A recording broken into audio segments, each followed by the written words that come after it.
E meu pai era ginecologista obstetra. E é esse episódio que o Ricardo fala que na hora do parto, né? Eu nasci de parto cesáreo, vai fazer as incisões para expulsão. O ginecologia, o obstetra que estava à frente do trabalho de parto, teve uma cólica intestinal e não conseguiu dar seguimento ao parto. E meu pai ali estava auxiliando, estava junto, né? Como marido, não como médico, mas teve que assumir ali o restante do procedimento cirúrgico e eu vim ao mundo nas mãos do meu pai.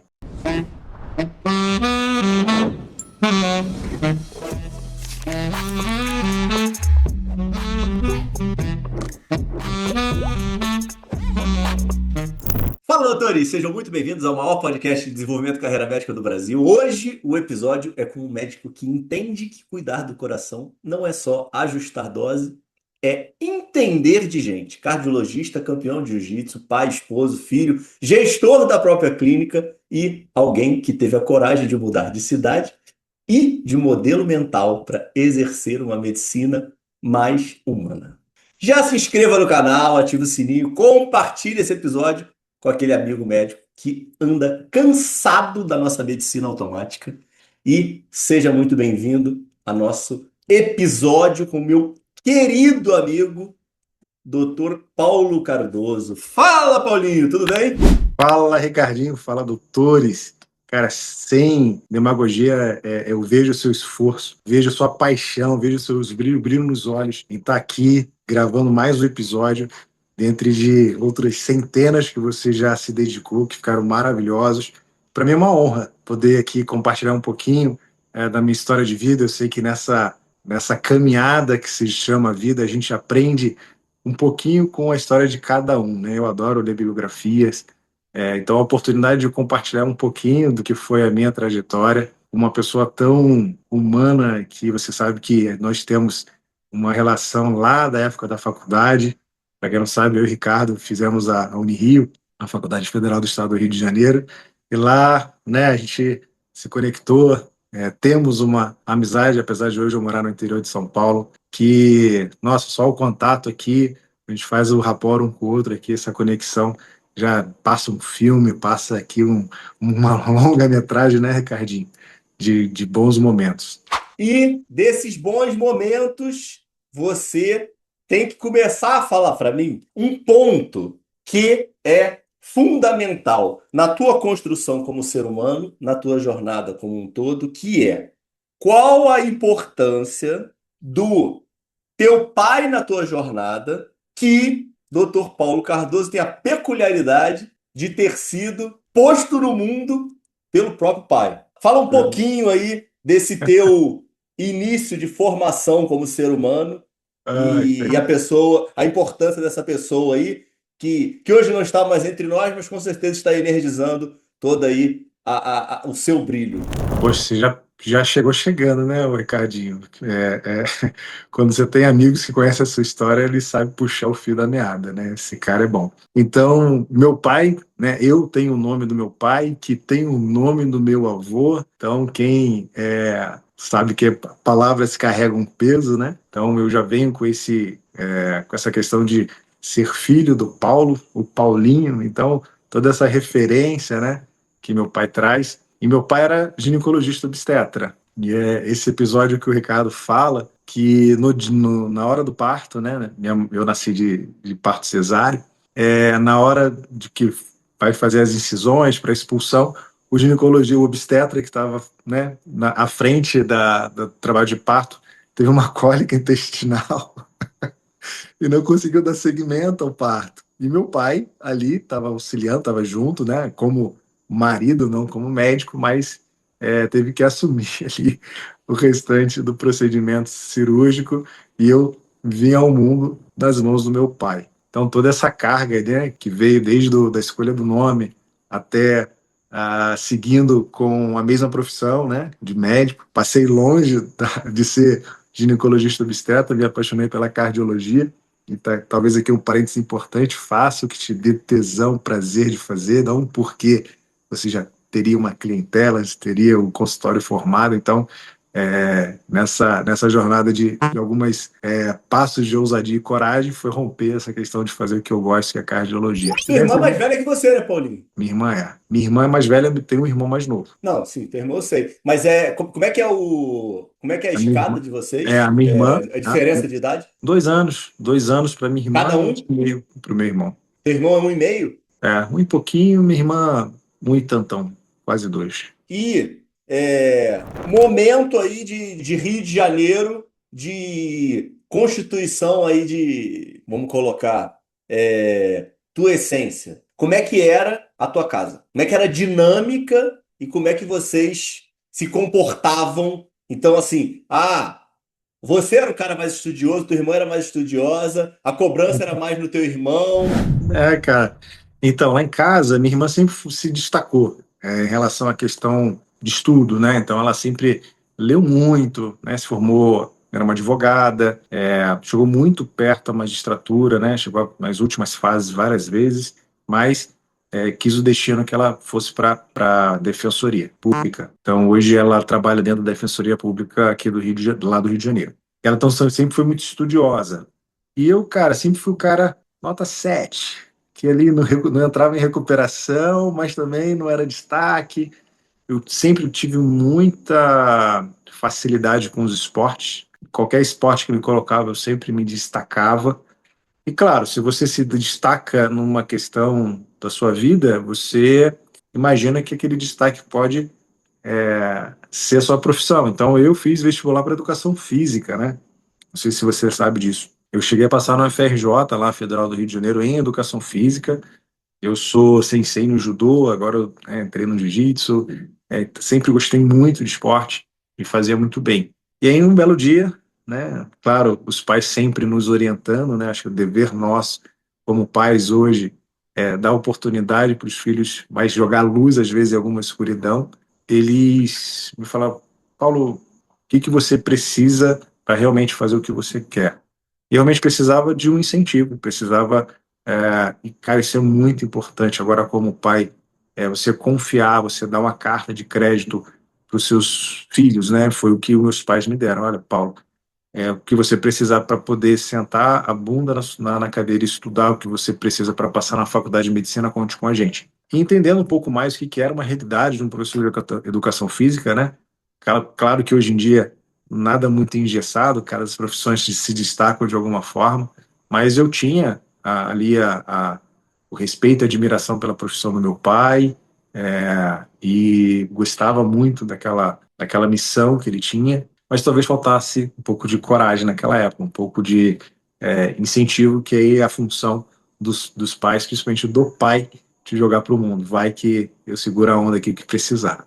Então, eu tive um apoio muito grande. Meus pais, na época, não tinham condições de pagar uma faculdade particular, então eu tinha que estudar para passar numa escola pública. Eu precisei de dois vestibulares para fazer meu ingresso na faculdade, né, na faculdade pública, né? Então, no primeiro vestibular eu não passei para medicina, cheguei perto em alguns lugares, mas não cheguei a passar, e no segundo vestibular eu consegui passar.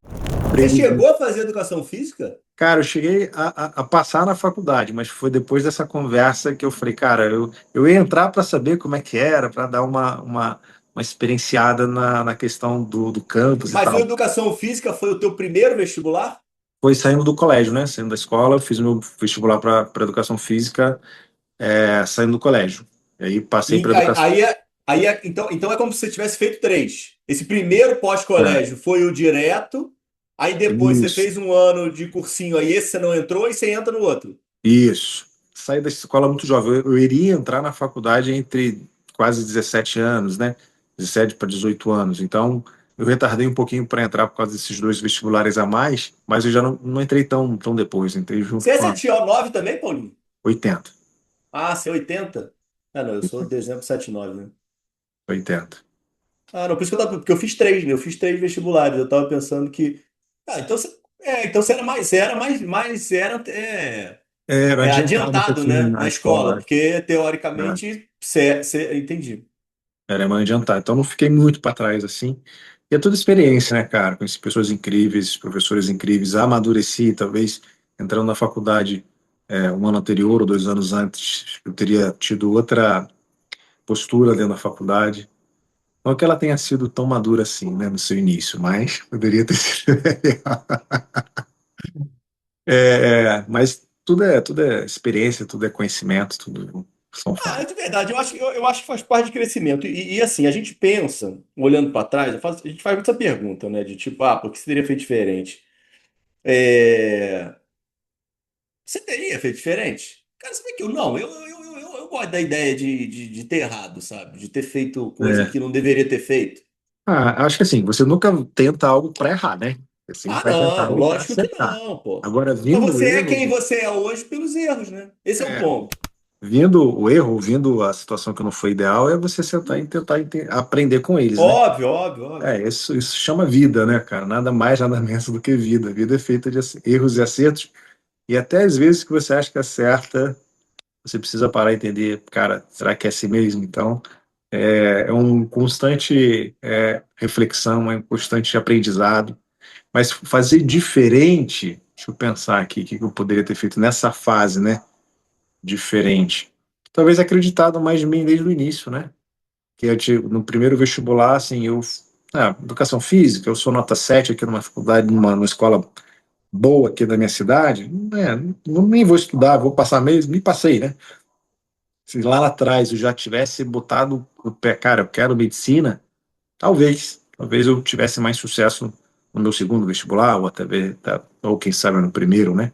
Porque naquela época eu não me levei a sério, não acreditava que eu era capaz, né? Quem ia fazer medicina? Aquelas 5 pessoas que sentavam na primeira fileira lá da sala, né? E a galera do fundão, que eu tava lá naquela questão, isso não é para mim, né? Então, esses estigmas que às vezes você carrega, né? Às vezes pode, né, prejudicar algumas decisões ao longo da sua vida. Esse momento, o estímulo foi mais forte do teu pai mesmo? Ou tua mãe também colaborou com Os um ombro dois. amigo? Não, os dois. Os dois se empenharam do jeito que eles entendiam, os dois foram fantásticos. Cara, assim, a mãe é mais acalentadora, se der certo, Deus, se não der, pode voltar aqui. A mãe tem essa postura, né? E o pai talvez, essa questão de, cara, vai pro mundo que eu confio em você. Então, eu tinha um pouco, e talvez isso poderia ter sido um pouco mais bem trabalhado. Eu tinha muito essa questão de querer dar esse presente para os meus pais. Não sei se você tinha isso, mas, cara, o meu filho fez medicina. Carregava um pouco, carregava esse, não vou dizer peso, mas eu carregava essa responsabilidade. Cara, que seria bacana fazer isso também por eles. E aí, às vezes, você, por conta disso, fica mais nervoso, fica mais tenso, acaba não produzindo bem nas provas.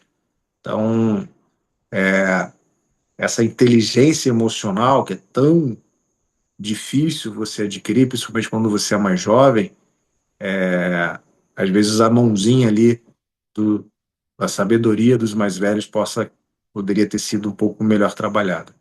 E esse ponto do teu pai também, ter te colocado no mundo, você acha que ganhou algum peso depois de você ter se transformado em pai? Ah, não sei, Ricardo. O fato dele ter feito meu parto, acho que foi uma coisa muito mais situacional ali, né, do que qualquer outra coisa. Mas os nossos legados, os legados que nós carregamos, que vêm dos nossos pais, ele por si só, ele pode ser um impulsionador ou um peso. Uhum. Isso em todos os cenários, né?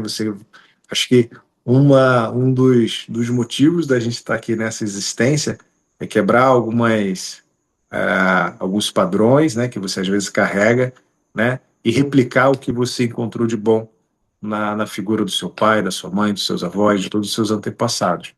Então, meu pai sempre vai ser uma grande referência para mim, é uma pessoa que me inspira até hoje, mas também eu precisei quebrar, e até hoje quebro várias crenças limitantes, vários paradigmas que eu entendo que para que eu possa ser melhor do que o meu pai, no melhor sentido dessa expressão, e possa produzir filhos melhores do que eu preciso a todo dia, às vezes, quebrar um paradigma, quebrar uma crença limitante, quebrar algum é, mal entendido ou ensinamento que hoje já não se aplica mais. Então, essa questão de você carregar esse essa figura assim como intacta, não, meu pai ou minha mãe ou qualquer quem quer que seja, você tem que ser respeitoso, você tem que ser grato acima de tudo, mas você também precisa ser maduro de falar, cara, isso aqui não foi legal, né? Eu posso fazer diferente, eu me permito fazer diferente. Então, para mim, é, gira em torno dessa questão. Como é que foi para você o encontro da semiologia, cara?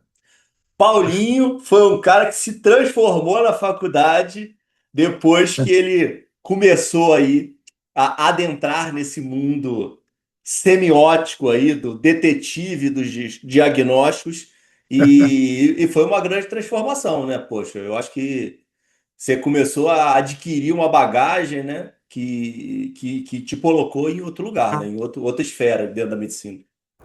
Eu sempre, foi uma disciplina que me interessou muito e quando você, né, estuda com maior interesse, aquilo vem mais fluido, né? Acho que você entra ali no flow do conhecimento e aquilo acaba ganhando uma outra proporção. É, e realmente a semiologia foi isso, né? Talvez ela tenha me tirado até do foco da GO, né? Que inicialmente eu tinha talvez esse interesse, pô, será que eu vou conseguir me interessar por algo que meu pai fez? Mas como vê a semiologia, claro, a semiologia não é específico de uma especialidade, mas ela é bem rica na neurologia e na cardiologia, que foram duas especialidades que me interessou muito, né? Porque pela riqueza da semiótica é, que traz essas duas especialidades. E aí virei monitor, virei, né? Você acha que Fui, foi por causa da monitoria, Paulinho? cara, eu acho que foi. Eu gostava né? Isso é um ponto legal, né, de abordar e pensando em jovens, né, que às vezes as pessoas É, relevam, né. Eu fiz isso errado, cara. Eu relevei muito a questão das monitorias durante a faculdade. E te traz mais interesse, né, te faz estudar e aquela história do ensinar, quem mais ensina, quem mais aprende, né. com certeza, com certeza. É, dentro dessa postura de monitor ou, né, orientador, né, não sei nem se hoje existe essa figura nos dias atuais, porque a nossa formação foi, né, num modelo talvez mais antigo, em que a gente não tinha o contato com o paciente desde o início, né, hoje algumas faculdades já têm uma abordagem diferente, então era tudo muita novidade, mas a gente tinha muito interesse ali em tentar extrair ao máximo, né, nosso hospital não era um grande hospital, era um hospital modesto no sentido ali de tamanho, mas os alunos eram muito, vamos dizer assim, interessados, né? O Unirio sempre trouxe essa bagagem que os alunos tinham que fazer às vezes tirar leite de pedra ali. E eu tive boas referências. Cara, interessante você tocar nisso porque veio na minha memória essa questão essa semana. Cara, que saudade ali de sentar à beira-leito, explicar e tal, os epônimos, né, que tinham. Então tem toda essa questão que me interessava, que eu gostava dos epônimos. A gente tinha boas referências em relação a bons professores de semiologia.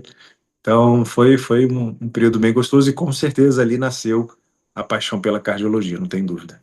Esse é outro ponto que eu não tinha nem pensado, mas eu acho que faz todo sentido. Como é que é a tua visão de virar adulto, de virar homem e você, de certa forma, ter que se afastar desse lúdico que você estava colocando desse beira-leito? Que acaba que é muito conflituoso isso, né? Que aquilo ali acaba meio que sendo a essência, quando se aprende, tem tempo e tudo mais, mas naturalmente você começa a ser cobrado por resultado, por atender mais rápido, por entregar pouco, até mesmo na faculdade. Se você ficar muito tempo, você vai tomar um esporro. E a coisa mais legal do mundo ali era que você tem aquele contato com o paciente real, humano, que você vê. Você dá a volta ao mundo e hoje é a tua essência e é o que você brilha mais o teu olho e que você consegue fazer da melhor forma. Como é que você vê aí essa transformação aí nesse início de vida adulta profissional? É interessante você fazer essa pergunta e aí veio ali um looping para poder te responder, porque sim, né, quando você sai daquela questão lúdica do ensino e tal, que deve acontecer, eu acho que você precisa ter esse espaço ali do lúdico, do beira-leito, né? Acho que não dá para depositar todas as fichas na tecnologia sem antes encher o potinho ali do contato, desse tipo de ensinamento. E, claro, quando você sai da faculdade, entra no mundo real e começa a ter que atender paciente atrás de paciente, você entende que não é daquela forma, né? Isso pode criar alguma certa frustração. Mas você ganha de outro lado, né? Você ali agora começa a ganhar mais expertise em outras skills, né? Mas aí precisa ter esse domínio, né? De que o que ficou para trás, de alguma forma, participa do seu atendimento, mas com um toque diferente. E avançando nessa minha resposta, vem talvez, como você fala de brilho nos olhos, de comportamento humano, talvez hoje o que mais me diferencia como médico tenha sido essa habilidade que eu tenho numa ectoscopia, num tocar, e ali você já cria uma conexão que falta muito na relação médico-paciente. E a conexão, claro que de maneira muito respeitosa, mas ao tocar o paciente, você quebra uma relação muito formal ali, você já cria um outro tipo de conexão ao examinar, ao tocar, ao olho no olho. Então, talvez hoje o que mais me diferencia, e arrisco dizer que mais diferenciará o médico daqui para frente, é ter essa habilidade que de alguma forma eu conquistei sentando à beira-leito, lá nos leitos do Gafreguili, junto com a minha turma de semiologia. Eu não tinha nem parado para ter esse tipo de análise, mas com certeza hoje, o cardiologista que eu sou, devo, e a habilidade que eu tenho em manter essa conexão, trazer o paciente para próximo, em fazer o rapport, com certeza vem também dessa beira-leito lá da época da faculdade da semiologia. Você tem uma energia e uma aura que poucas pessoas têm. Então isso te diferencia de uma forma que não adianta ensinar e não adianta aprender, cara. Aí eu acho que o que conecta você para ser o exímio profissional que você se tornou foram as skills técnicas. Porque as skills que hoje todo mundo fica correndo atrás, e são as verdadeiras skills do sucesso, cara, são skills que você construiu pela essência da tua família, pela essência do teu pai, por tudo, e obviamente o teu caráter e a tua essência humana, que naturalmente você nasceu com ela e a vida foi lhe proporcionando a conseguir adquirir mais algumas. Então não acho que é o Beira-Leito, não. Aí eu discordo de você, entendeu? O teu estudo técnico só fez você explodir exponencialmente. E cardiologia, como é que ela aparece? Você sai direto para o Hospital de Laranjeiras? Não, toda residência de cardiologia tem que ser você tem que ter de clínica primeiro, né? É Então, verdade. eu fiz Você residência faz em clínica clínica. onde? Então, eu passei na residência no Gafre, né? Fui para a sétima enfermaria, comecei no Gafreguinho, por um lado muito feliz, né? Porque eu já conhecia todos os professores, era o meu ambiente, eu sempre fui muito envolvido com a faculdade, né? Não só na questão como aluno, mas diretório acadêmico. Então, eu tinha muito essa paixão pela Faculdade Federal do Estado do Rio de Janeiro.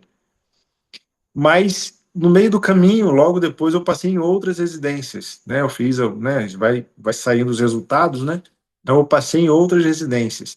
E realmente foi até um dilema, né? Porque eu passei no Hospital Federal de Bom Sucesso, que é um outro padrão de ensino, assim, né? Não tem essa bagagem de hospital-escola que tem o Grafiguini, mas tinha uma dimensão muito maior, né? E aí ele tinha e tem provavelmente até hoje uma fama muito boa da residência de clínica médica. E aí foi uma decisão difícil largar a faculdade que eu gostava ali, que tinha estava no meu coração, para ir para outra residência que eu não conhecia ninguém, mas eu entendi que a minha fase no Gafreguin tinha passado e sou muito grato por tudo que eu aprendi lá e fui para o Hospital Federal de Bom Sucesso. Tive uma residência fenomenal de clínica médica, aprendi muito, tanto pela riqueza de paciente, que lá tinha uma quantidade bem superior em relação ao volume de paciente, com outras referências médicas. É, foi muito engrandecedor. Aí depois que eu tinha a residência de clínica médica, que eu fiz a residência de cardiologia, aí eu passei no Hospital de Laranjeiras, que é uma referência nacional aqui, né? Até hoje, um local de cardiologistas exímios, né? Uma estrutura fantástica. E lá foi meu berço da cardiologia. Encontrei o Valtinho hoje, cara. Dei um abraço nele. O Valtinho tem que vir aqui participar do Fala Doutores também. É, Isso aí. figuraço, cara. Ô, gente boa pra caramba. Encontrei ele hoje. Tava dando um abraço na hora que eu tava indo almoçar. Um Ele abraço para tava ele. atendendo lá. É, não, antes disso, um ponto super importante, porque já passaram aqui alguns, eu sempre pergunto. Ah, Doutores do Samba. Como é que Doutores do Samba foi desenvolvido no teu ponto de vista? Conta aí a tua vertente do início de Doutores do Samba. Paulo Cardoso foi quase uma celebridade do pagode nacional ao invés de ser cardiologista. eu nunca tive essa pretensão. Eu sempre gostei de música, né? Arranho um violão, tinha um cavaquinho, já arranhava um cavaquinho, então eu gostava de música. E aí, durante a faculdade, a gente sempre vai se aproximando de gente afins, né? Então tinha ali o Diogo Rosa, né? Que também gostava muito dessa parte de percussão e tal. E ele nasce, a gente tinha uma reunião ali cultural, né? Não sei que era cultural, né? Mas tinha ali uma reunião cultural em que você se apresentava, acho que como banda, algo do gênero, e todo mundo falava ali de que gostava, gente que já era do segundo período, né? E eu tinha entrado o pessoal, nossos calouros na época, né? Que um ou outro também curtia. E ali, eu não lembro se foi nessa fase de segundo, terceiro período, não lembro exatamente. Mas ali reuniu a galerinha que gostava do barulho, do samba e tal. E eu me lembro que eu fiz o logo do Doutores do Samba, eu tinha a nossa, a Laura Ohana, que desenhava, ela desenhou lá o logo pra gente, a gente bolou o nome e tal, e nasceu o Doutores do Samba. Até hoje a gente se encontra, há pouco tempo atrás, na casa do Vander, aí na Barra da Tijuca, a gente se encontrou para matar a saudade depois de longos 5 anos afastados. Cada um, né, seguiu a sua vida, seguiu a sua história, mas até hoje a gente se confraterniza. É sempre muito gostoso reunir, né, lembrar desses episódios, desses momentos. Tinha Doutores do Samba no Orem? Não tinha não, né? Opa, Tinha nada, rapaz. Vem com história não, cara. cara, tinha no Orem, eu não lembro qual Orem, mas um dos shows mais marcantes que a gente teve foi um show, não lembro qual Orem. Você não vai, vou puxar na memória aqui, mas não lembro. Mas a gente foi cantar num trio elétrico. E aí, do Ah, que trio foi o de elétrico, Vitória, cara. Não foi o de Vitória? aí não é Orem, né? Orem era Vitória?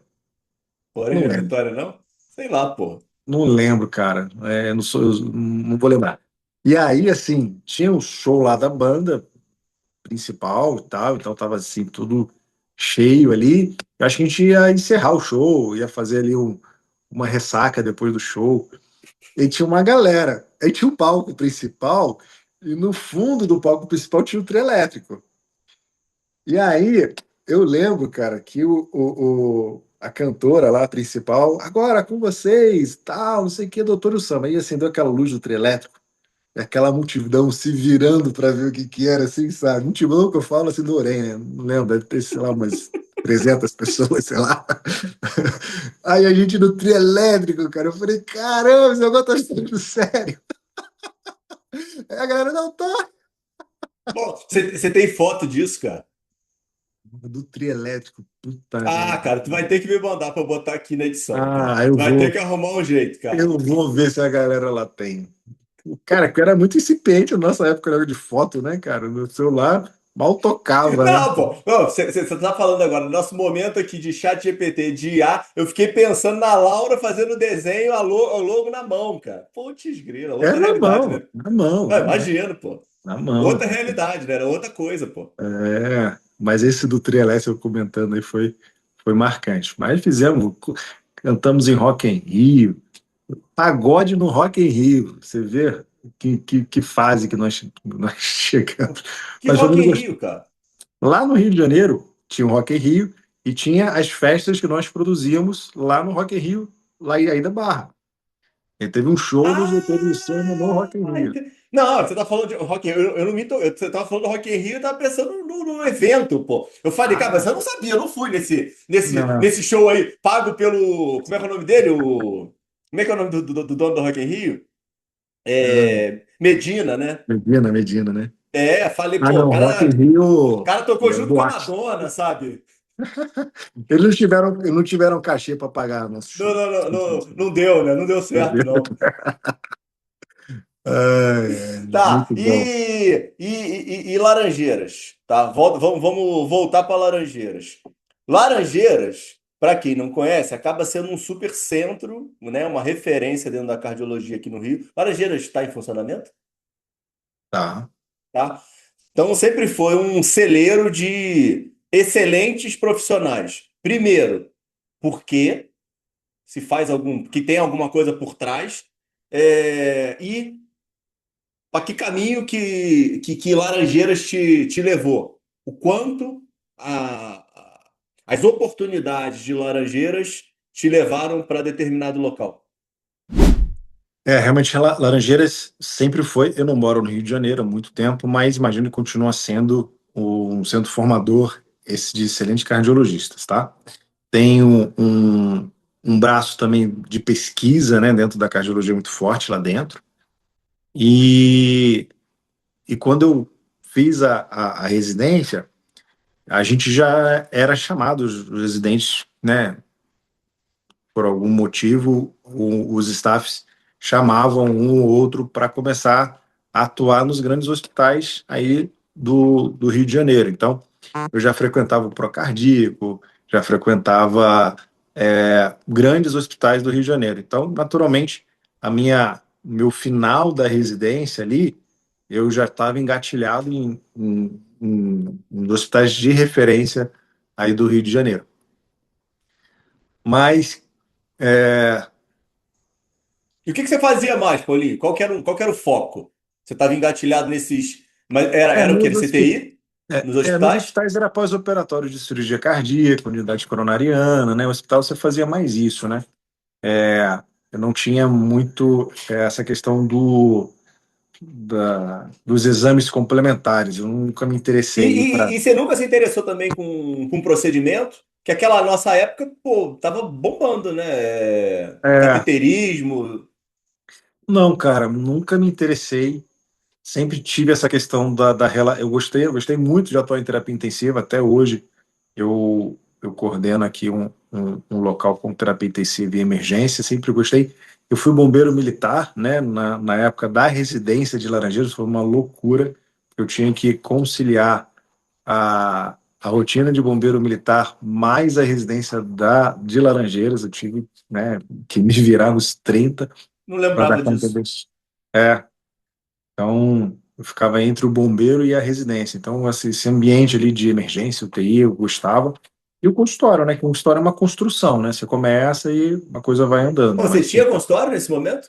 não, eu falo que quando você sai, você Entendi.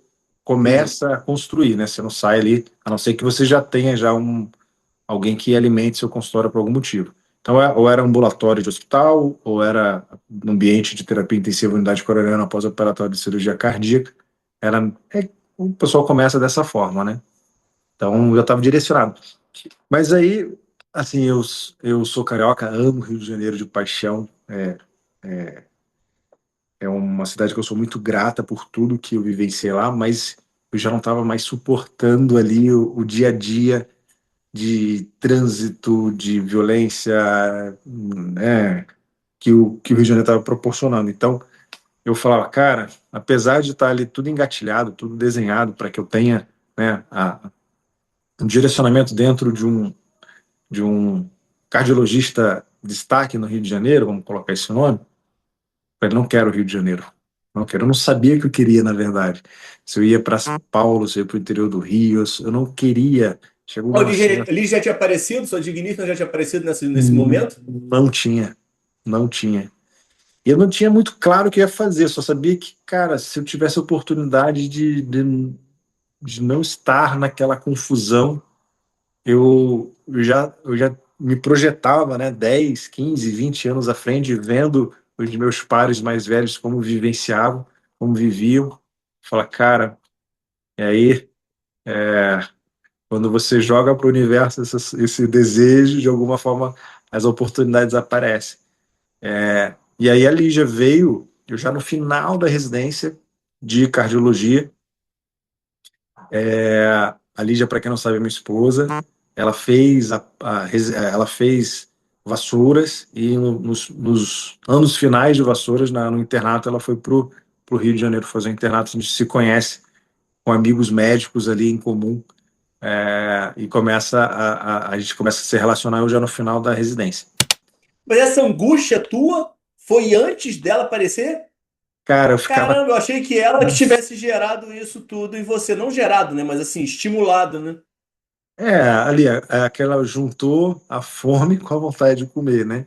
Não, mas legal Então, essa tua fala, né? Porque você já não estava bem, né? Como é que o universo traz o que a gente busca, né? isso eu tenho convicção.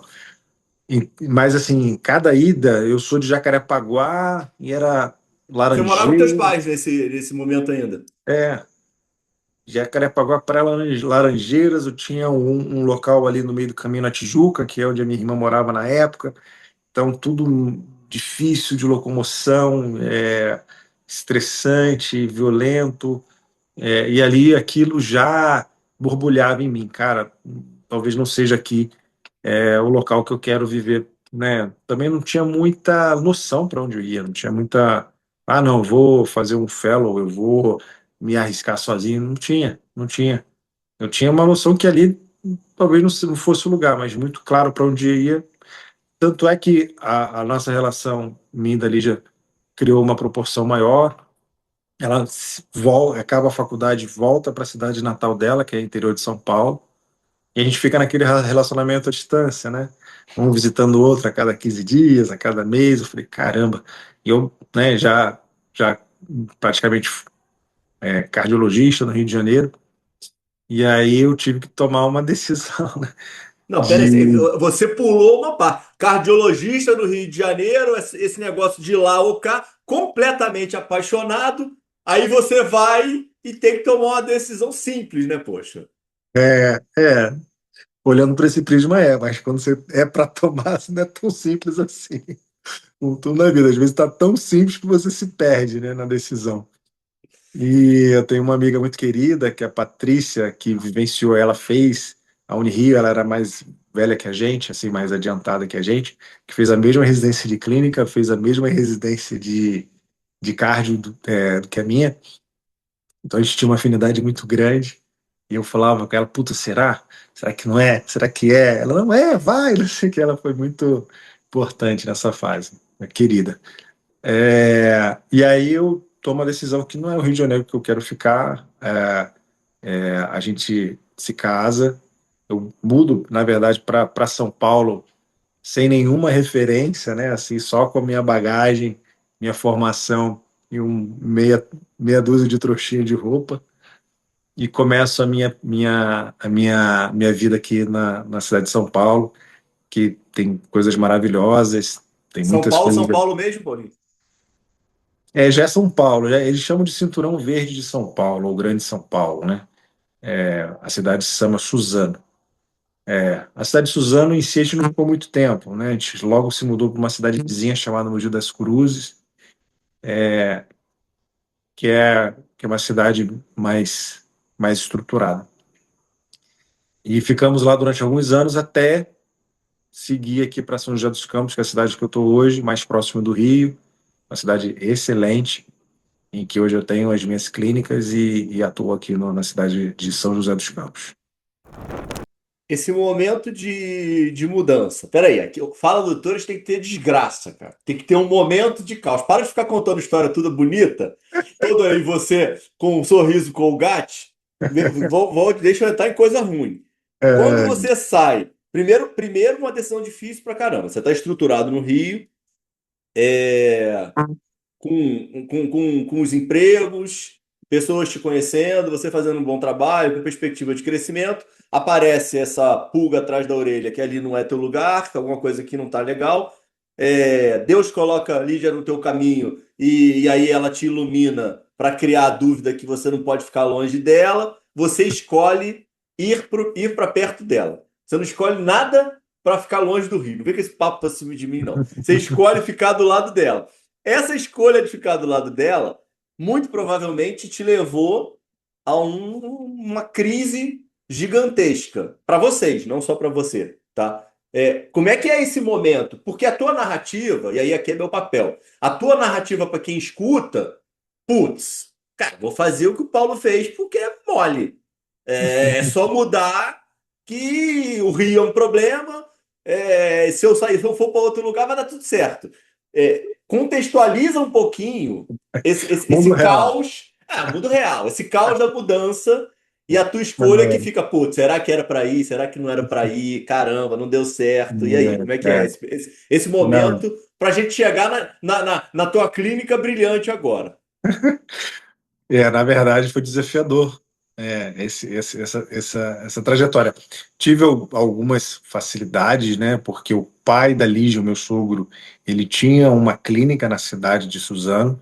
Era uma clínica mais voltada para a medicina do trabalho, era uma outra pegada clínica, mas tinha uma clínica a qual eu poderia ali começar a atender os meus primeiros pacientes. Eu saí para buscar emprego na cidade que ninguém me conhecia, então fui batendo nas portas dos hospitais, né, mostrando meu currículo, e aí uma- Isso é ouro, Paulinho. Deixa eu te interromper. Contextualiza isso. Como é que você fez cara, isso? é, primeiro, Indicação, bateu na é, porta.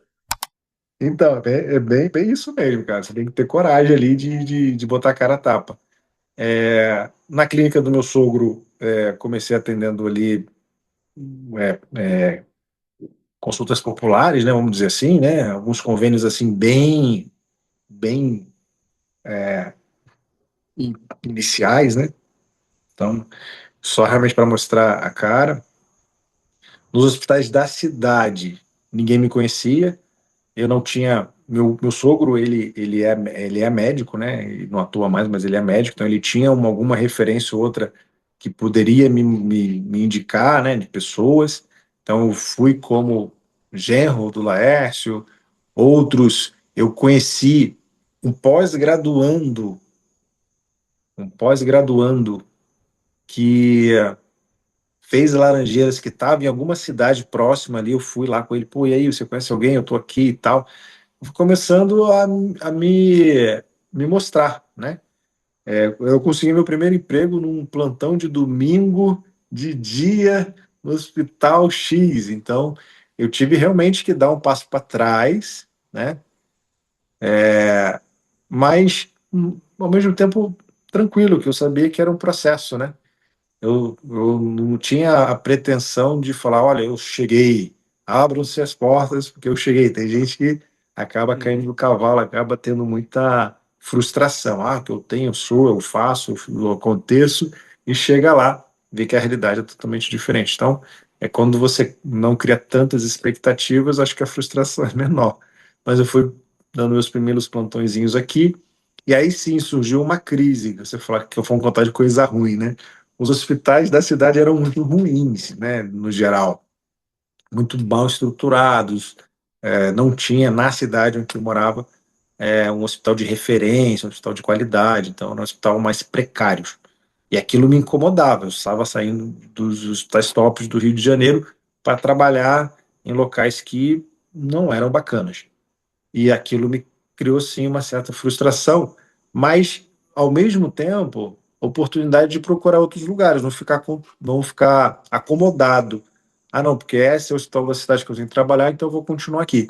Aí o que que eu fiz? Eu fui procurar, eu falei, cara, eu vou atrás de hospitais maiores, ou eu vou caio para dentro de São Paulo, que aí tinha a questão de trânsito, que eu estava, né, querendo fugir dessa questão de cidade, de metrópole, cidade grande e tal, e tinha cidades mais estruturadas no interior, né? Que aí surge essa oportunidade de começar, antes de vir morar em São José, por contatos ali, tinha um hospital, ainda tem um hospital aqui em São José, que tinha uma vaga para trabalhar dentro da cardiologia desse hospital, pós-operatório de cirurgia cardíaca, unidade coronariana. Não era um hospital da estrutura que temos no Rio de Janeiro, mas já era um hospital bem melhor, né? E aí, uma vez por semana, eu vinha para São José, de onde eu morava era ali uns 40 minutos, vinha para São José dos Campos, trabalhava nesse hospital e voltava para a cidade de Mogi das Cruzes. E fiz esse movimento durante um tempo. E toda vez que eu vinha para essa cidade, eu observava, falei, cara, que cidade estruturada, cidade bacana, que cidade legal. E aí dentro do hospital fui conhecendo outras pessoas que moravam por aqui, até surgir a oportunidade, o convite de montar um negócio aqui na cidade de São José dos Campos. Eu já estava bem mais estruturado na cidade de Mogi das Cruzes e Suzano, já era um local que eu já estava mais bem colocado, mas, cara, São José de Mogi das Cruzes estava mais bem colocado nessa fase, mas aí surgiu a oportunidade de vir para São José dos Campos e montar a minha primeira clínica, e foi a decisão mais acertada, uma das decisões mais acertadas que eu tive, porque é uma cidade muito legal e deu super certo. E como é que é o início desse projeto da clínica? A clínica já existia? Você tira ela do É, chão? a gente chega lá do chão. Na verdade, o CNPJ já existia. Era um CNPJ, a história dessa clínica que é a Centrocor, era um CNPJ de vários cardiologistas da cidade que tinham montado para dar suporte à chegada da cirurgia cardíaca na cidade, no Vale do Paraíba. Então, era um CNPJ que eram de muitos cardiologistas, mas ao mesmo tempo não era de nenhum, porque cada um tinha a sua clínica e aquele CNPJ foi montado para um segundo objetivo, que era dar suporte à cirurgia cardíaca que chegava na cidade. Então, passaram na mão de alguns Uhum. cardiologistas, tinham os credenciamentos dos planos de saúde na época, mas ela estava numa fase em que nem ninguém segurava pelo chifre, né? Ninguém levava esse CNPJ para frente. Ele chegou a ser desativado por um tempo e tal, e aí um cardiologista aqui da cidade reativa esse CNPJ, depois ele perde o interesse para tocar o serviço, porque ele já tinha também a clínica dele, e a gente entra comprando o CNPJ dele, e aí sim, montando fisicamente a clínica, é, já montamos com uma estrutura para uma cidade do interior. Quantos, Paulo? Quantos médicos eram sócios da clínica? Até hoje somos 3 sócios, eu e mais dois, Ah, desde o início vocês têm a mesma estrutura societária. de sociedade, sim. No início, esse cardiologista que reativa o CNPJ, ele era sócio, e aí Uhum. quando eu entro, ele sai. Então foi assim, ele saindo, eu entrando, e aí eu assumo essa parte mais, como você fala, de gestão, de organização. Também era abrir as portas, né? Você acha que você vai abrir a porta e vai estar ali a multidão esperando para você entrar, e não Uhum. é assim, é uma construção. Então, a gente acaba tendo que absorver prejuízo de um início de um negócio incipiente até a coisa ganhar volume. Não foi nada fácil. Qual foi o maior erro do início da Centrocor aí que você hoje lembra aí e numa mesma perspectiva você não teria feito? Talvez ali no Para início, de história que não teve erro, hein, cara? não, assim, talvez no início assumir que a coisa ia caminhar de maneira mais lenta do que a gente imaginava que ia, né? Talvez começar com uma estrutura que absorvesse de maneira mais fluida aquele crescimento e ir aumentando. Mas às vezes a gente tem que ser um pouquinho audaz, né? Às vezes tem que ser um Uhum. pouquinho atrevido para crescer mais rápido. Então, ao mesmo tempo que possa ter sido algo mais fluido, mais tranquilo e crescendo de maneira mais lenta, Mas foi importante do jeito que foi, porque talvez nós não estaríamos do tamanho que a gente está hoje se fosse daquela forma.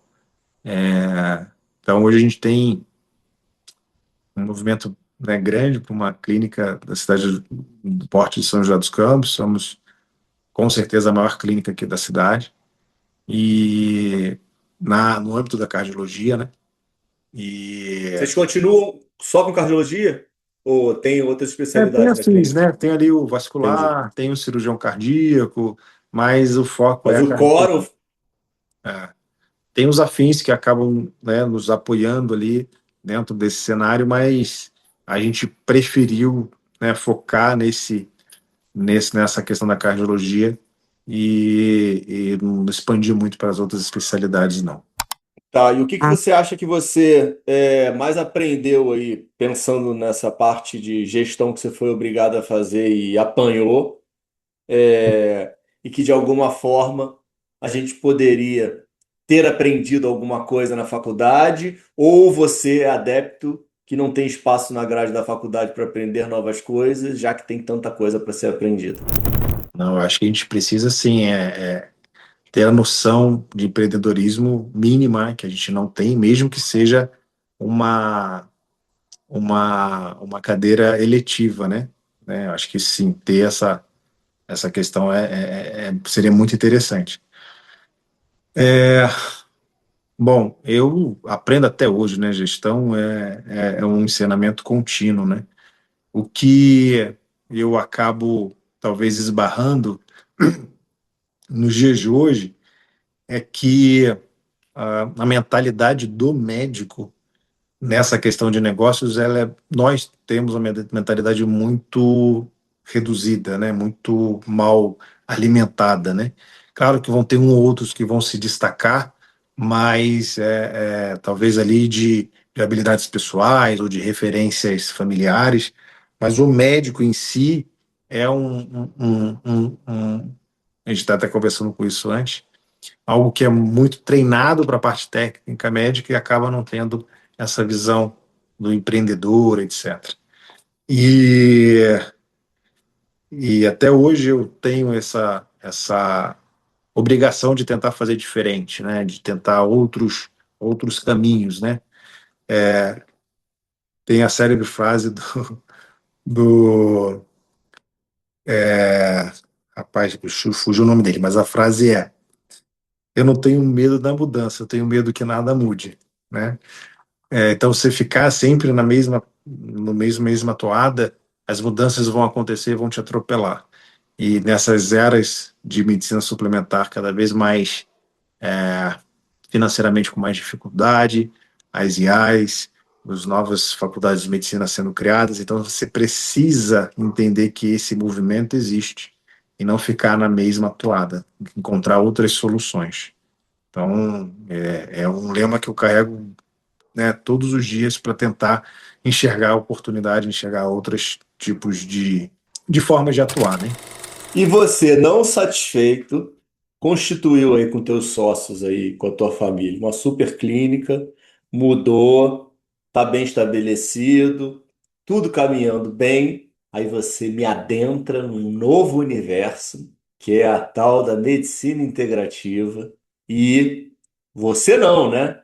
Sua digníssima coloca essa família num trilho diferente. Como é que foi essa? Foi um pinote, cara? Foi um cavalinho de pau que vocês deram de alguma forma? Como é que aparece essa busca e, ao mesmo tempo, esse encontro de vocês aí como trabalho, como profissão, como família, como parceiros? Primeiro, desconstruir não tem nada muito estabelecido, certo? A vida acontece dinamicamente. Então, quando você para contar coisa ruim, vamos contar a vida como ela é, né? Então, mas brincadeira à parte, foi com pinote, vamos dizer assim, foi com pinote. Então, foram dois grandes momentos em que a gente parou para tentar enxergar algo além do óbvio. Primeiro foi a nascimento da minha segunda filha, né? Eu tenho duas, uma Laura de 11 anos e a Maite de 8. No nascimento da minha segunda filha, a gente percebia que tinha uma insatisfação, né? Tinha alguma coisa rolando que que não cabia mais e a gente não tinha muito entendimento. A Maitê nasce de parto normal, mas a gente já imaginava que a gente queria algo não diferente, né? Mas a gente não estava entregue à avalanche. Ah, não, faz assim que todo mundo faz. Falei, cara, deixa eu ver o que pode ser diferente, melhor e tal. A gente queria o parto natural ali, já tinha esse desejo, quebrando muito o ritual da família dela, que era o ritual de cesaristas. O meu sogro também era obstetra cesarista, meu pai era obstetra cesarista. Quando eu falo cesarista, é que tinha mais hábito de indicar cesárea do que o habitual, do que eu talvez Uhum. deveria, né? E ali já carregava essa questão de querer o parto natural, e a gente não conseguiu no nascimento da nossa primeira filha e tinha essa vontade grande no nascimento da nossa segunda. Então ela nasce já quebrando muitas regras, muitos paradigmas, muitas crenças, como também muita dificuldade. E pouco tempo depois ela tem uma bronquiolite que teve que levar ela para internação, ficou dependente de oxigênio, aquela forma de capacete. E aí quando você é pai, meu amigo, e tem ali o seu filho, né? Claro que a condição da Maitê, na época, não era uma questão gravíssima, mas já denotava um cuidado maior, já tirava do seu controle ali que estava tudo bem, já não estava tudo bem. Então, todos esses movimentos ali te colocam numa situação de fragilidade que você às vezes para pensar, caramba, eu não estou no controle de nada. Tem algo muito maior ali do que aquela questão, não, eu sou médico, dá um antibiótico, tudo está bem, estou aqui no controle. Então ali foi um grande despertar, inicialmente, da Lígia para entender a vida de um âmbito mais holístico, mais espiritualizado. Eu e ela, né, ela encabeçando esse movimento, buscando outras coisas. Ela era uma dermatologista clássica, né, de lead, estética, etc. Aquilo também já não cabia nela, aquela forma de atuar da dermatologia, e ela estava buscando outras coisas que faziam sentido para ela, então ela foi fazer homeopatia no Hospital dos Servidores, e a gente buscava coisas que não eram tão naturais na fase de vida que nós estávamos, né? Coisas que pudessem responder algumas perguntas que a gente já não tinha resposta na medicina tradicional. Isso avança depois com o falecimento do meu pai, né? Que foi outro grande marco para eu tentar enxergar outras ferramentas, outras formas de atuação. Então, continuando, né, nessa jornada, a morte do meu pai foi dentro da minha área, né? Então eu tô no hospital aqui em São Paulo, minha mãe me liga, ó, seu pai está aqui no hospital da Barra da Tijuca, ele teve um infarto logo saindo ali da pandemia. Aquela fase que abriu um pouquinho e depois fechou de novo, né? Então ele teve um infarto leve, mas eu saio do hospital que eu estou em São Paulo, vou ao Rio de Janeiro para acompanhar. O cateterismo era um cateterismo que a indicação era a cirurgia cardíaca, pela dimensão das obstruções que ele tinha. E aí eu conhecia muitos cardiologistas da cidade. A gente, na época, chamou o cirurgião que tinha operado, o Ivo Pitangui. Na época, né, um cirurgião respeitado até hoje no Rio de Janeiro. Mas o meu pai não resiste à cirurgia e ele vem a óbito no pós-operatório. E ali foi um grande baque, né? Não, gente, eu sou o cardiologista da família, tá tudo certo, vai dar tudo certo. Eu já fiz vários acompanhamentos cirúrgicos pós-operatórios, mas é uma cirurgia cardíaca, né? Que a gente sabe que tem desfechos e desfechos. Mas aquele momento me trouxe muito ensinamento, que na época eu não estava tão preparado para absorver aquilo, né? Tinha mais um gosto de revolta e frustração do que de ensinamento, tenho certeza. Mas aquilo me despertou, cara.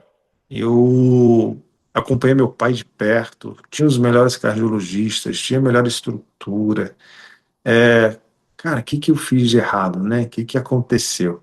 E, e aquilo me despertou, cara. Deixa eu tentar absorver ensinamento de outros lugares do que só esse ensinamento formal que a medicina tradicional alopática me traz, isso me fez abrir, me fez é, me atrever a baixar um pouco a guarda, tirar umas birras que eu tinha, para cara, deixa eu entender o que essas duas pessoas estão falando, o que elas trazem de diferente, deixa eu ver se faz sentido, deixa eu ver se passa pelo meu filtro, deixa eu experimentar pessoalmente, deixa eu experimentar na minha família.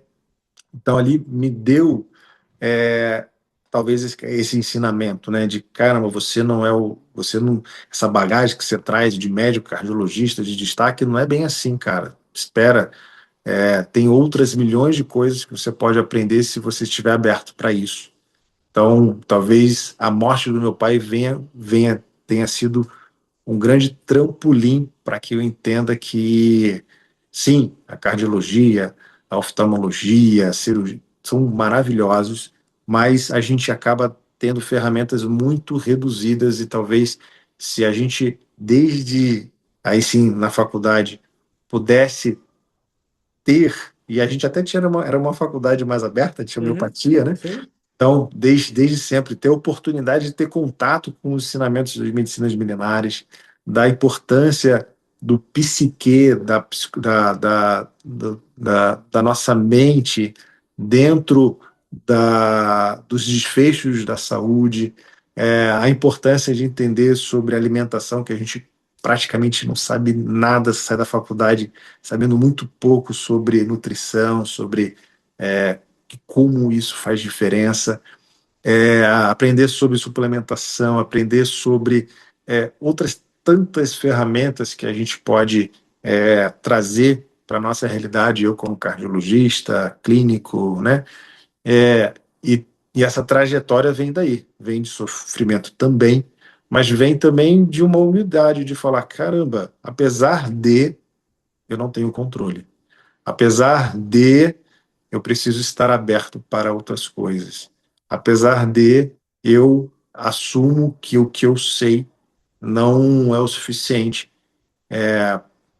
Talvez se eu tivesse o conhecimento que eu tenho hoje, o que faz que hoje, por exemplo, a minha mãe não tome tantos remédios como meu pai tomou, porque hoje eu consigo, por suplementação, por uma nutrição adequada, por incentivar novos hábitos, etc., entregar para ela uma saúde que eu não conseguia entregar para o meu pai, que hoje eu consigo entregar para os meus pacientes, que eu não conseguia entregar antes, porque eu não tinha abertura, conhecimento para que eu pudesse fazer o que eu faço hoje, que tive que abaixar a minha régua, no sentido, não, isso aqui não tem um duplo cego randomizado e tal, e eu preciso que. Será? Quando eu percebi que só de 6 a 8% dentro da cardiologia, que é uma das especialidades que mais trabalha com medicina baseada em evidência, você faz com evidência 1A, e o restante, né, quase 90%, vem de outros pesos científicos, cada vez, né, você fala, caramba, se eu for usar essa régua, eu não coloco nada Uhum. para dentro, né?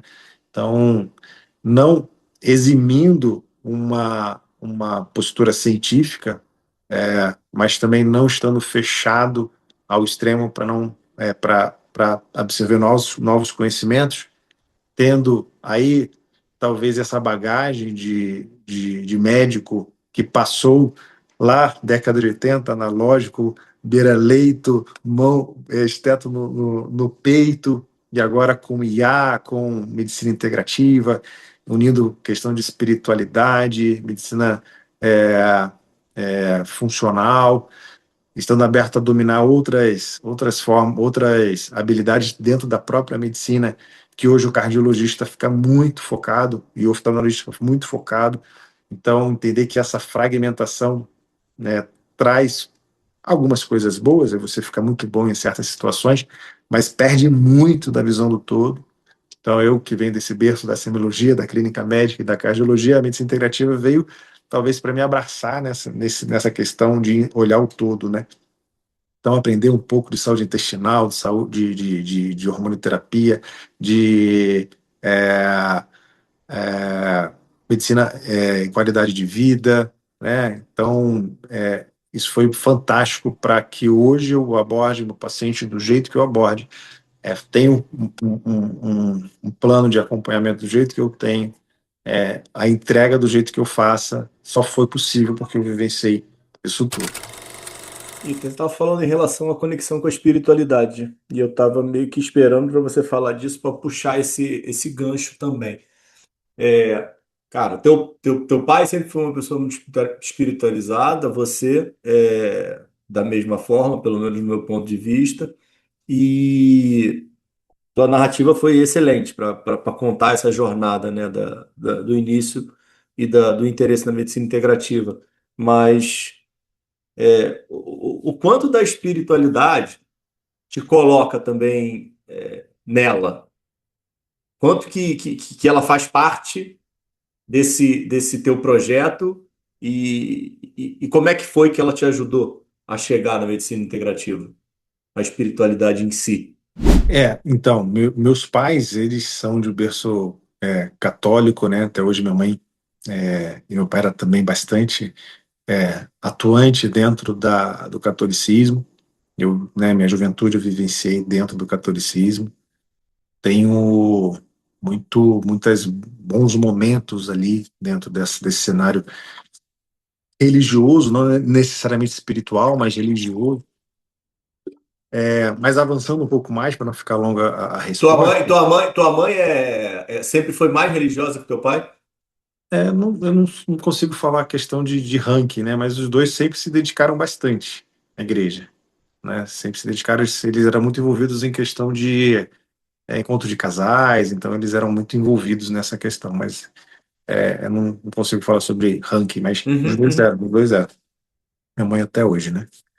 É, mas talvez aqui, Ricardo, antes de responder sua pergunta, pontuar o que eu entendo como espiritualidade, né? Porque às vezes existe um grande equívoco ou uma questão enviesada de falar, não, porque a igreja, o culto, a sinagoga, o centro, sei lá que seja, é, isso é espiritualidade. Cara, o achado do meu propósito, em que hoje me insiro, foi dentro de um momento talvez mais espirituais que eu pude ter, no sentido eu conectado com um eu divino, um ser superior, Deus, ou qualquer outro nome aí, luz cósmica, ou qualquer outro nome que você possa dar. Veio, cara, dentro de uma experiência que eu tive dentro de um centro xamânico. E dentro dessa experiência que eu tive, veio muito forte para mim estudar ou me aperfeiçoar ou entender ferramentas que eu pudesse desintoxicar as pessoas. Veio isso para mim, cara, dentro de um centro xamânico totalmente, vamos dizer assim, inusitado, vamos colocar essa palavra, né? Mas foi uma experiência que eu fui buscar e isso veio muito forte para mim. Você precisa desintoxicar quem você está intoxicando. Eu falei, cara, não é possível, eu não vendo entorpecente, eu não intoxico ninguém, como é que é essa história, né? Não. E aí, cara, veio que assim, eu só tinha a ferramenta da medicina tradicional. A única ferramenta que eu tinha, mediante as queixas de quem me procurava, ó, toma esse remédio, toma aquele remédio, toma esse remédio, toma aquele remédio. Eu não tinha outras ferramentas. E aí, dentro dessa experiência que eu digo como você puxou aqui, que a espiritualidade te trouxe, veio essa mensagem, cara, essa mensagem falando você precisa desintoxicar quem você está intoxicando. Eu não entendia, eu não sabia, não sabia nem por onde começar, porque eu ainda tinha o ego do cardiologista, né, destaque não sei da onde. Falei, cara, não é possível que você tem que me desconstruir, humildemente falando, saber que o que eu estou fazendo faz parte em algum momento de todo o tratamento, mas só ter aquilo como ferramenta, eu não estava preparado para oferecer outra coisa. E através desse chamado, também de tudo que eu contei aqui ao longo da nossa conversa, é que me veio esse propósito. Cara, preciso desenvolver outras habilidades. E aí fui fazer medicina e estilo de vida, fui entrar na medicina integrativa, fui desenvolver projetos planos, outros produtos que pudesse oferecer para o paciente. Você está assim? Não, vamos começar assado. Se não der certo, a gente vai para o medicamento. Ou você só tem o seu medicamento? Não, vamos por essa linha que ao longo do processo, de maneira segura e com o meu acompanhamento, a gente vai conseguir desmamar essa medicação. Que isso é medicina, né? No sentido mais amplo. Você conduzir o paciente de maneira ética, responsável, com as habilidades necessárias, a que ele coma melhor, que ele durma melhor, que ele se alimente melhor, que ele beba uma água de qualidade, que ele tenha uma habilidade de detoxicação que ele perdeu, que ele aprenda o ambiente que ele vive é adoecedor, ele aprenda a gerenciar isso, ele aprenda a gerenciar o seu estresse. Você ter todas essas ferramentas e falar para o paciente, cara, vem comigo, que aqui a gente vai te conduzir, te orientar. O remédio faz parte? Muitas vezes sim. Né? Eu prescrevo muita medicação até hoje. Mas hoje eu falo, cara, eu tenho outras ferramentas. E se eu não tivesse passado por todos esses rolês aqui, eu não teria. Tenho certeza que eu vou continuar ajudando muitas pessoas e aprendendo muito e colocando isso na minha vida em primeiro lugar, na vida dos meus familiares e extrapolando isso para quem me procura como um tutor de saúde. E engraçado, hoje foi uma jovem me procurar por uma queixa cardiológica e ela me chamou de cardiologista, e assim, ela foi me procurar como cardiologista, eu falei, cara, mas eu não sou cardiologista, eu sou médico, me conta mais coisas, me fala sobre isso, e era uma jovem que, com ideais suicidas, que estava ali na minha frente, que eu pude, de alguma forma, com essas habilidades que eu trago, fazer diferença na vida dessa pessoa. E, cara, eu tenho muito orgulho por todo o caminho, por todos os erros, né? Todas as cabeçadas que eu dei, mas eu pude aprender com cada uma delas e ser o médico que eu sou hoje. E quando você adentra aí nesse novo universo, você já estava curado ou você estava doente, conectando com como está a vida do Dr. Paulo hoje fora do consultório em relação às suas meninas, as mulheres da sua vida? Aí eu sou Você muito grato, estava, né? você está, não, você espera e não foge da minha pergunta. Você estava doente quando você começa tudo isso ou você já estava já curado e tendo um estilo de vida que hoje você prega de verdade para os seus pacientes? Você não vende nenhum produto que você não acredita, né, cara? Isso desde uma caneta até um protocolo de saúde. Então você precisa vivenciar aquela fase que o tal médico gordo fumando no consultório falando para você ter bons hábitos e já era. Então Uhum. você não tem, você precisa dessa verdade, que foi até uma coisa algo que a gente estava conversando antes aqui do programa estar gravado. Você precisa ser você, precisa vender o que você vivencia. E claro, a cura, o Ricardo, eu vou te falar,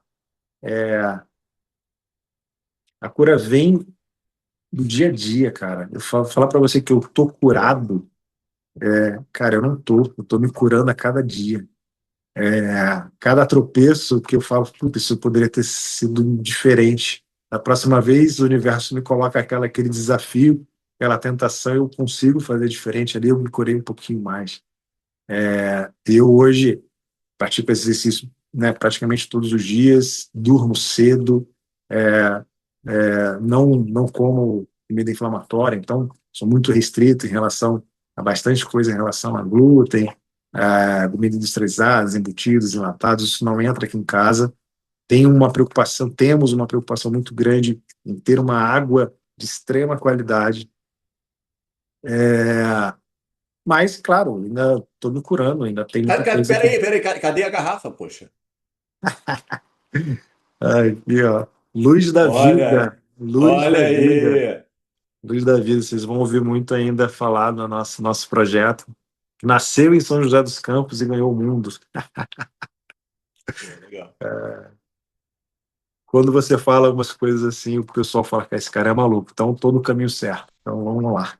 Pô, Paulinho, você na verdade tá super no caminho certo, cara. É muito É, legal ver aí essa tua jornada e esse teu progresso aí sendo um ser humano cada vez melhor, cara. Muito legal mesmo. Pra gente fechar, Paulinho, duas. Uma, o que que é o sucesso pra você?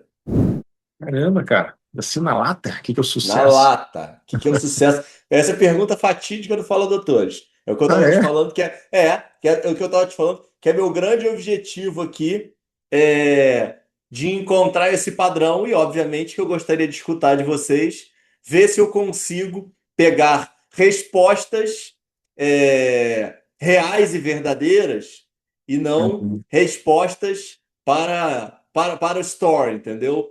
Respostas aqui bonitas e formadas. Então, a melhor forma de fazer essa pergunta é assim, de sopetão. Caramba, que legal essa pergunta, mas deixa eu formular minimamente aqui a resposta, mas sem que ser, mas que não seja clichê, né? Pode ser o que teu coração manda você falar, cara. Pode ser clichê, não tem É, problema cara. nenhum. Cara, hoje eu falaria que sucesso vai ser ver as minhas filhas tendo melhores resultados do que eu tive, do que eu tenho. Quer dizer, se isso acontecer, é que eu fiz um bom trabalho, não só como pai, né? Porque quando você vê seus filhos em um patamar melhor que o seu, você conseguiu ser bem-sucedido na sua profissão, que deu suporte para ele, na sua postura como pai, na referência que ele teve como homem, que elas tiveram como um homem e que elas tiveram como família. Então, se a palavra sucesso pudesse cair dentro de mim de uma maneira verdadeira, eu vejo minhas filhas, cara, estourando, assim, felizes, não financeiramente somente, mas pessoas, pessoas realizadas em todos os aspectos.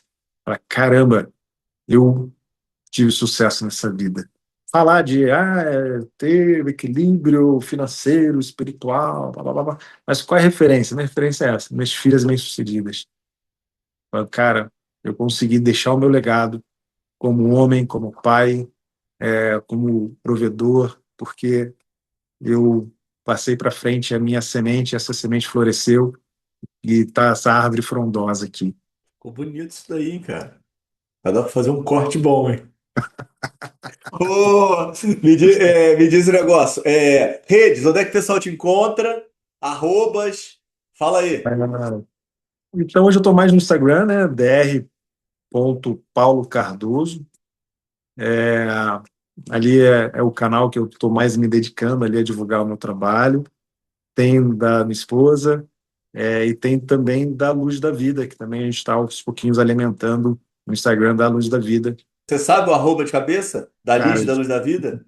não vou saber de cabeça, Ah, mas tá bom. Você me manda, eu boto aqui embaixo beleza. na descrição do vídeo. Paulinho, pô, cara, obrigado. A gente tava para gravar isso daí há um tempão, né, cara? Então, assim, muito feliz aí da gente ter conseguido gravar. Você, cara, é uma pessoa de verdade, que eu admiro pra caramba, cara. Eu acho que você tem uma luz que poucas pessoas têm, cara, de verdade. Então, parabéns, continue alimentando essa luz e iluminando a gente aí. Ah, que isso, cara. Eu, vindo de você, o cara que mora no meu coração, eu só tenho a agradecer o convite. Continuo nessa na sua busca, né? A gente conversou um pouco mais cedo, que tenho certeza que o universo vai te iluminar. Você já está deixando um legado incrível para quem para e escuta cada história. Como eu falei no início, eu sou um fã ali das biografias, então, pessoa que se conectou com a minha história, que pôde aprender um pouquinho, que já não vai repetir os mesmos erros, né, que eu cometi, então tenho certeza que tem preciosidades ao longo de todos esses mais de 270, né, vídeos gravados. 272 hoje. Acabamos de gravar ele. Mais 272. Quero dar, esse número, jogar na Mega Sena, vai que eu ganho. Então, só agradecer, cara. Eu me comporto como uma lua. A lua nada mais é do que o reflexo do sol, né? Então, se eu estou aqui e você enxerga essa luz em mim, nada mais é do que eu sou um pouco de tudo que chega para mim e eu reflito como uma lua, né? A gente está aqui para aprender. Foi muito bacana bater esse papo.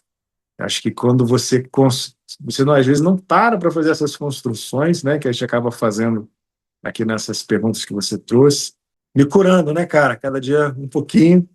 E esse papo foi um papo de cura, no sentido de botar para fora toda essa história, esse trajeto, todos esses ensinamentos que a vida me trouxe até hoje. Maravilha, meu amigo. Pessoal. Não deixe de se inscrever, quem está aí até o final. Dá um like. Aprendemos hoje de verdade que medicina começa na escuta e termina realmente no cuidado. Até terça-feira que vem, a gente se vê. Fui. Valeu, Obrigado, gente. Ricardinho. Obrigado a todos. Ótima noite.